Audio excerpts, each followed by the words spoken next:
Should the Sixers trade for Robert Covington? Hell no, man. Come on.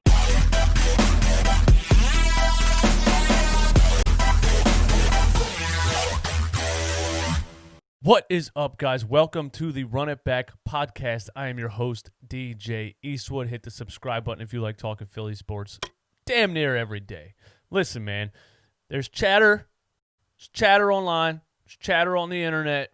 The Sixers are interested in Robert Covington. A trade for Robert Covington. And some people are for it. Some people want it to happen. Bro, I'm losing my mind over here. I can't get with this, man. I cannot get with this. Let me tell you why. The Sixers need ball-handling guards like Antonio Brown needs a therapist. Bro, our main issue right now is that we have too many 6'9" plus guys who can't dribble a basketball and can't create their own shot when things break down and things get clunky and weird. We got a bunch of tall dudes standing around waiting to catch and shoot. The last thing we need is another 6'9" dude who can't dribble a basketball and can't create his own shot. What is it about Robert Covington with you guys? This guy is a certified scrub. He's not good. He's not. Robert Covington does two things. He has long arms and quick hands, gets a lot of deflections, but if you actually watch the games, he's not that great on-ball defense. He's just not. You don't see Robert Covington bodying people hip to hip, like sliding and moving. You don't see that happen. He gets a lot of steals because he has long arms and deflects the ball. Okay? Number two is he shoots. The thing about it is, if shooting is going to be your main skill, you got to be good at it. He's shooting 35.5% from three this year. The NBA average is 35%. So he can't dribble, can't pass, can't finish a layup, can't get to the rim, can't create his own shot, blows wide open layups in transition, does not play great on-ball defense, and he's an average shooter. Nah, man. Nah. Nah. I can't do it. If the Sixers give up more than Serena winners and a bag of chips for Robert Covington, I'm going to be pissed. And I said that because I miss Molly. You guys know what I'm talking about. No. I can't get with Robert Covington, man. I can't. This team needs either sharp shooters, Davis Bertans, Bogdanovich. We need the 40% guy, you know? Covington 35.5. To put that in perspective, Josh Richardson shooting 34, which is one of the lowest of his careers. Tobias Harris is shooting 35.9, which is one of the lowest of his careers. Which, by the way, Al Horford has the lowest numbers of his career right now. What are the odds all of these guys come here into this system with this head coach, this philosophy, this development program, practice, training, all this stuff, and have the worst numbers of their careers? What are the odds? Somebody tell me. Anyway, we need sharpshooters. We need ball-handling guards. I don't want another 6'9" dude standing on the perimeter waiting to get the ball from Ben Simmons when the defense is playing 15 feet off and everything looks jammed up and clunky. And I don't want it, man. It's the last thing I want. I know what it is. It's the processors, dude. You guys were so invested in this team when they stunk, and rightfully so. When there's nothing to grab onto, you're going to elevate the players that are there. But these were G League level players, man. You guys wanted TJ McConnell to be an all-star. We thought Dario Saric was great. We thought Dario, Embiid, and Simmons was going to be a big three before he came over. I understand how this happened, how you overvalued these players. I watched all those games too. I was booing when the Sixers lost by 50 points to the Spurs in the tanking years because I knew they sucked, but I wanted effort. The whole arena was booing. You know, we know you guys stink, but you're going to come out here and lose by 50? Bro, those players are not good. Isaiah Cannon, not good. You know, we overhyped Tony Roten, Luke Bahamute. There's so many guys I could think of that we overhyped because there was nobody there. You didn't have anybody whose jersey you could buy, whose highlight tape you could watch, who you could play with on 2K. I didn't play NBA 2K from about 2011 to about 2016 because I couldn't play with the Sixers, man. Robert Covington's not good. Stop it. If the Sixers give up anything for Robert Covington, I'm out. I'm done turning this channel off. I'm never talking Sixers again.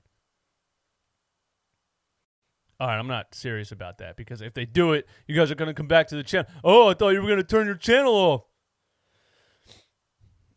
Let's move on to something else before we talk about the Bulls. Listen, I just want to let you guys look at this shirt real quick, okay? You see that?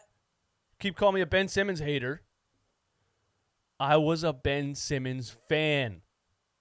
I just know how great he can be, and I'm watching him refuse to open up his game to its fullest potential. And also, I don't like being lied to. You know, I'm like Stan on the Eminem song.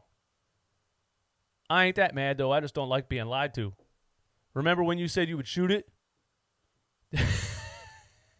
And, I'm just angry with him. I don't think he's trash. And there's still hope.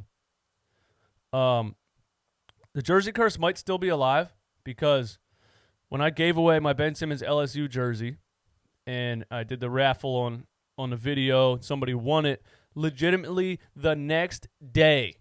He dropped 34 points in 3 quarters, shot a wide open 3, was shooting jump shots left and right. So maybe I need to give away another Ben Simmons jersey. Let's think about it, man. I have an all-star jersey and a rookie jersey left, okay? You guys let me know in the comments which one I should give away, whatever. Where should we go next? There's a hot topic right now because Brandon Ingram dropped 49 points last night.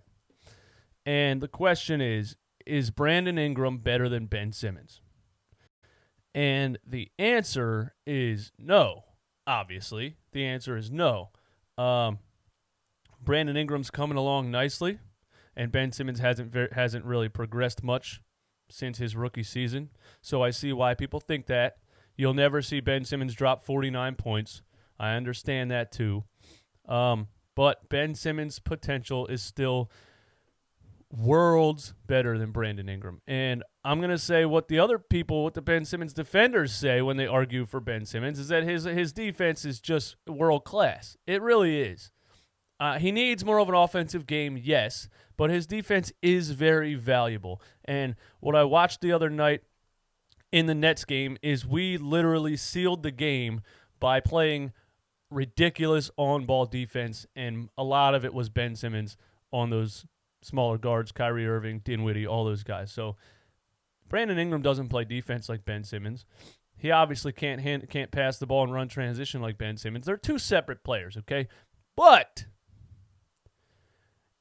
is Brandon Ingram better for this team? Talking about fit with Joel Embiid. That's what I'm talking about. If you're going to build a team around Ben Simmons and trade Joel Embiid, that's a different story. But if you're keeping Embiid and you want this offense to be balanced, yes, obviously Brandon Ingram is a much better fit on this team. So Chauncey Billups, remember back in the day, I don't think Ben Simmons is number 1 pick. I'd probably take Brandon Ingram, and we all laughed at him. I know Sam Hinkie and those guys were drafting best player available, and I understand it, but if you were drafting for fit, Brandon Ingram would be a much better fit.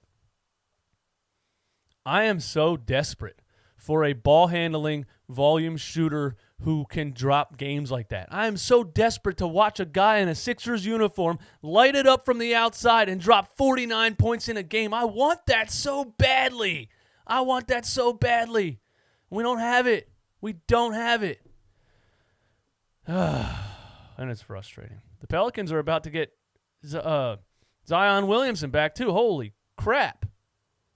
If Brandon Ingram keeps up the offensive play like that and Zion starts, bodying people in the paint, driving the lane, attracting the defense, making all the high-energy, high-flying plays that he can make, man, Pelicans about to be good. And if they want to get Drew Holiday out of the way, we got space for him. Pelicans, we got space for him. All right, let's just talk about the Sixers and Bulls really quick. We're going to win the game because we're at home, and we're good at home. We're good at home. We're 16-2. We're good at home because we make shots at home. Because for some reason we need the home crowd energy for the ball to go inside the hoop. So we're going to shoot a decent percentage from three. We're going to out-rebound them. We're going to out-steal them. If we keep the turnovers down, we'll be fine. We're going to play defense on them. I do predict Zach LaVine is going to score about 41 points because every time we play the Bulls, Zach LaVine scores 41 points. Ball handling shooting guards like Zach LaVine have career days against us. It's just the way it is. So LaVine's probably happy. He's playing the Sixers. He's going to drop 41. If there's a prop bet on any of these apps of Zach LaVine dropping 41 points, take it because it's going to happen. Come back to this video when it happens. He's going to drop 41. But when it comes down to crunch time, fourth quarter, Ben Simmons, Matisse Thybulle, Josh Richardson, they're going to be on people's hips, and we're going to squeeze out a victory. But it ain't going to be a blowout. And that's what's frustrating about this team because this was supposed to be a championship caliber team, and we are grinding out wins against mediocre teams. Grinding them out, which does not make me feel good about the playoffs. So we're going to grind out this win against the Bulls, who are like 5-90, and that's what it's going to be. When do you guys think Joel Embiid is coming back? I saw videos of him warming up yesterday at practice, shooting the ball, all this stuff. He still had that big thing on his hand when he was sitting on the sideline the other night. So I haven't heard anything else. You guys can let me know if you heard anything when you think Embiid's going to come back, hopefully soon, because the more chemistry and momentum this team gains without Embiid, the more complicated it gets when he comes back because we have spacing issues right now without him on the court. You put Embiid on the court, now we got to run Simmons in a separate lineup. We got to run Embiid with a point guard. We got to run Ben and Al Horford. By the way, the Sixers didn't convert Norvel Pell's contract, and I was upset about that because what the hell is Jonah Bolden doing on this team? What the hell is Kyle O'Quinn doing? What are these players doing on this bench that Norvel Pell couldn't get a contract?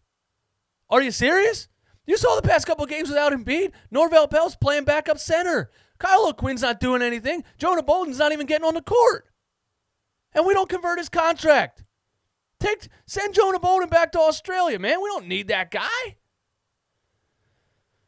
So we don't convert Norvel Pell's contract. I know he's raw offensively. I know he doesn't seem like he knows how to play basketball, really. But look at somebody like DeAndre Jordan, bro. He's a rim-running center with a point guard setting him up. He was an all-star. He was catching like 8 lobs a game from Chris Paul, dude. The point guard makes a world of difference. Norvel Pell is a rim-running center shot blocker. Ben Simmons plays very well with rim-running centers who can space the floor and just cut and catch lobs and things like that. Remember Ben Simmons and Rashawn Holmes in the Summer League a couple years ago? It was a Harlem Globetrotter show. The crowd was oohing and ahhing, dude. Behind the back passes, no-look alley-oops, all kinds of crazy stuff. Ben Simmons needs a rim-running center, which is why him and Embiid don't fit together. Free Trey Burke tonight. Hashtag free Trey Burke. He had one bad game, and now Brett's never going to play him again. And we're going to see a whole bunch of Raul Neto, who's just very uninspiring, doesn't give me much. I need a guy that can look at a defender, square up, and make a move. I need a guy. Trey Burke's the only one on the roster. I'm not saying Trey Burke's a starting caliber point guard, but he's the only one on the roster. And Brett won't play him. Brett Brown said recently that this team is built for the playoffs. And